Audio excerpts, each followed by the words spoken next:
Welcome to Psycast. If you've been feeling like life is happening somewhere else, somewhere just past your screen, just outside your reach, this might be for you. Because maybe it's not about quitting the internet. Maybe it's about remembering what it feels like to be so alive, so immersed, so full, that the thought of checking your phone doesn't even cross your mind. Let me tell you something I once read that never quite left me. Mihaly Csikszentmihalyi, a Hungarian psychologist, spent decades studying something we've all felt but rarely understand: the deep, almost sacred joy of being completely absorbed in something. He called it flow. And no, it's not the kind of productivity hustle we hear about on social media. It's not about being busy or achieving more. It's about being utterly present, so connected to what you're doing that you lose track of time, self-consciousness fades, and the world narrows into a single, radiant thread of experience. That thread might be painting, or running, or cooking, or writing, or even listening so deeply to someone you love that you forget yourself for a while. That's flow. Now, maybe you're wondering why this matters. Why a psychologist's theory from decades ago should mean anything to someone scrolling through notifications, barely able to focus long enough to read a full paragraph without distraction. But that's exactly why it matters. Because the opposite of flow, fragmentation, mindless consumption, constant stimulation, is killing something inside of us. Not just our attention spans, but our capacity for meaning, for real joy, for moments that make us feel grounded, alive, and whole. You know that restlessness you carry? The one that makes you reach for your phone every time there's a pause in the day? That's not a moral failure. It's not because you're lazy or weak. It's because your mind is starving, not for more content, but for more connection to yourself, to the world, to something that actually matters. And when we don't have that, we seek substitutes, quick hits of dopamine, little distractions to take the edge off the emptiness. But nothing really satisfies, because scrolling isn't the problem, it's the symptom.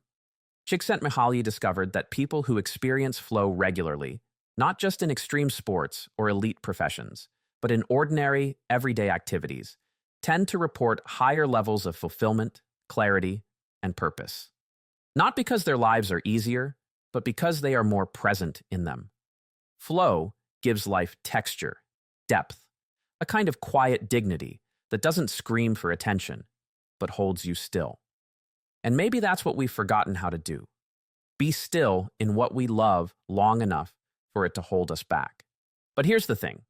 Flow doesn't happen by accident. It requires challenge, but not overwhelm. Engagement, but not control.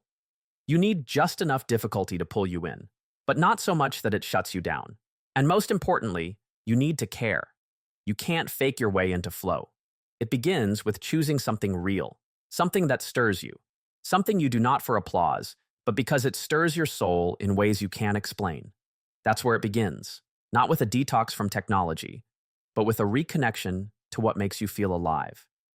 The first time I truly understood what flow felt like, I wasn't trying to be productive. I wasn't chasing a goal.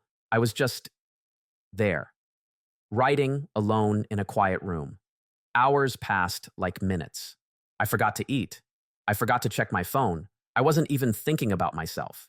I was inside the moment, moving with it, not forcing it. And when I looked up, something strange happened. I didn't feel drained. I felt full. And I remember thinking, why don't I live like this more often? But life doesn't make it easy. The world we live in is designed to steal that depth from us. Notifications, schedules, interruptions, all perfectly engineered to hijack our attention and scatter it into 1,000 pieces. We wake up and immediately reach for a screen. We move through our day reacting instead of choosing. And slowly, almost imperceptibly, we forget what it feels like to be truly immersed in anything. We lose the thread. And without that thread, we feel lost. Not because we're doing too little, but because we're never really in anything we're doing. Mihaly's research showed that flow doesn't just happen during moments of leisure or escape. In fact, people often report more flow while working than while relaxing. That's surprising, isn't it? But it makes sense. Flow doesn't come from comfort. It comes from engagement. When your skills are matched to a challenge, when you care about what you're doing, and when there's enough structure to keep you focused, but enough freedom to make it yours. That's the sweet spot. And it's not just about finding your passion. It's about choosing to be present with whatever is in front of you in a way that invites meaning to emerge. That's hard to do in a culture that values speed over depth. We're taught to skim the surface of everything, to be everywhere at once and nowhere in particular.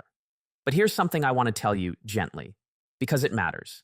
Depth is a choice, and it's one that only you can make. You can't outsource presence. You can't automate meaning.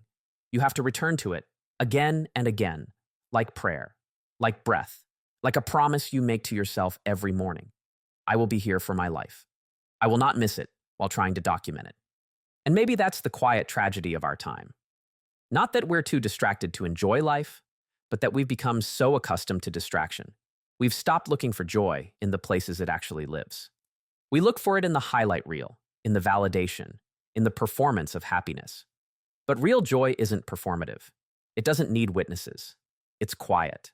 Sometimes it looks like hands in the dirt or music spilling into an empty room. Sometimes it's a long walk with someone who sees you. Sometimes it's just losing yourself in a task so deeply that for once, you stop trying to be someone and just are. So, if you're tired of feeling disconnected, maybe the question isn't, how do I use my phone less? Maybe it's, what have I stopped doing that once made me feel whole? What did I love so much it made me forget the world? Sometimes, when I ask people that question, what did you love so much it made you forget the world? There's a pause, and then a soft look in their eyes, like they're remembering someone they haven't seen in years. I used to play the piano, one person told me. I used to write poems in high school, said another. I used to get lost in the woods, just walking for hours. And then there's always that second silence, the one filled with grief. The grief of having let something sacred go. We don't always choose to abandon these parts of ourselves. Sometimes life gets louder, responsibilities grow, survival becomes the priority. But sometimes, without even realizing it, we trade depth for efficiency. We trade immersion for convenience. And in the process, we trade flow for a kind of quiet numbness that wears the mask of being fine. But being fine isn't the same as being fulfilled. One keeps you moving. The other brings you home. Mihaly Csikszentmihalyi wrote that the best moments usually occur when a person's body or mind is stretched to its limits in a voluntary effort to accomplish something difficult and worthwhile. Let that sink in. Voluntary effort towards something difficult and worthwhile. That's not something life hands you. It's something you choose, again and again, even when it's inconvenient, especially then, because it's in those moments of chosen challenge that we remember who we are. Not the self we perform, but the one who lives beneath the noise. The one who still cares. The one who still wants to build something beautiful, not just consume endlessly. And here's the strange truth. Your phone can't compete with that. Not really. Not when you've tasted the real thing. Once you've felt what it's like to be alive in your own life, to feel time stretch and bend around something that matters, the scroll starts to lose its grip. You begin to see it for what it is. A filler, not a feast. An escape, not a return. And it's not that the screen becomes evil. It just becomes unnecessary because you've remembered a better place to be. We keep looking for hacks to feel more present, but presence isn't something you download. It's something you build, moment by moment, by choosing things that invite your full self to show up. That's the hardest part, showing up, letting go of multitasking, resisting the urge to disengage, allowing yourself to be absorbed by something uncertain, imperfect, maybe even slow. But that's where the joy lives, not in the perfection, but in the surrender. There's no shortcut to this. Flow can't be faked. You can't trick yourself into it with a productivity app. It's honest. It knows when you're pretending.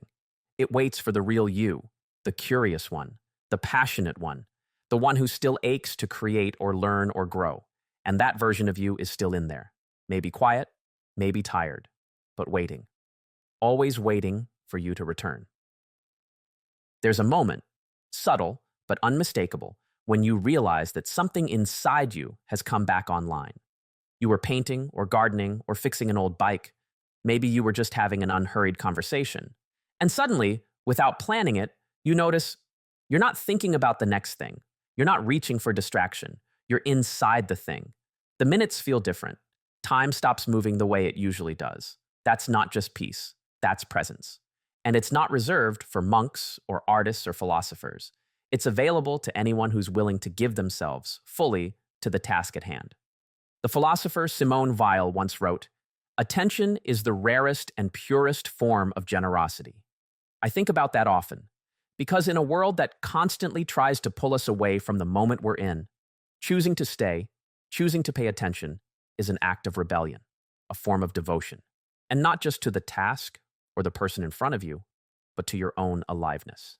Because the more we scatter our attention, the more fragmented we become. And the more fragmented we become, the harder it is to feel like ourselves, like we're truly here. That's one of the hidden gifts of flow. It gathers you. It gathers all the loose, frayed edges of your mind and brings them back into one place. You stop feeling like 1,000 tabs open. You become, for a little while, whole again. And isn't that what so many of us are secretly longing for? Not just happiness, not just success, but wholeness. A sense of inner coherence. A moment when all the parts of us are aligned and moving in the same direction. That's not just beautiful, it's healing. You don't have to be brilliant to feel this. You don't have to have perfect conditions. In fact, some of the most powerful flow states happen in the most ordinary settings. A parent caring for their child with full presence. A craftsman sanding wood with quiet reverence. A teacher explaining something in a way that makes a student's eyes light up. These are sacred acts, not because they're glamorous, but because they're done with attention, with care, with love. And maybe that's the quiet revolution we need. Not to escape our lives, but to return to them, fully, unapologetically. To stop believing the lie that meaning only comes from grand achievements or constant excitement. Flow teaches us otherwise. It reminds us that some of the richest moments are the simplest ones, the ones no one claps for, the ones we don't post, the ones that live inside us long after they're over. So the next time you catch yourself reaching for your phone out of habit, maybe ask, what am I really reaching for? Is it connection, relief, meaning? And then gently, without judgment, ask yourself, where else, where truer, you might find it. What would it look like to design your life around that feeling?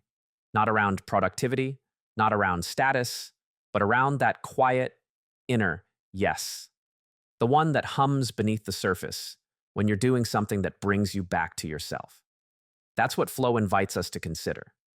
Not how to do more, but how to be more immersed, more curious, more human. Because the point isn't to abandon the world.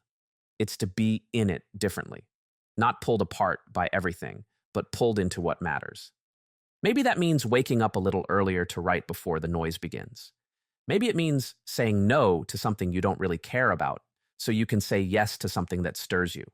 Maybe it means letting yourself get bored again, really bored, until you remember the kinds of things that used to call to you when the world was quiet. Whatever it looks like, it begins with a decision. I want to feel alive in my life again.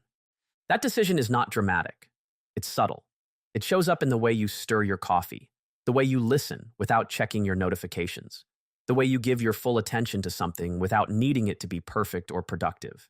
It's not glamorous, and it won't get you a badge, but it will begin to rewire the way you relate to your days. Slowly, gently, you'll find yourself wanting less distraction, not out of discipline, but because you've remembered something better. And here's the paradox. When you begin to live like this, you won't need to force yourself off your phone. You'll simply forget it, because something in you will be full. And fullness has a way of making noise less tempting.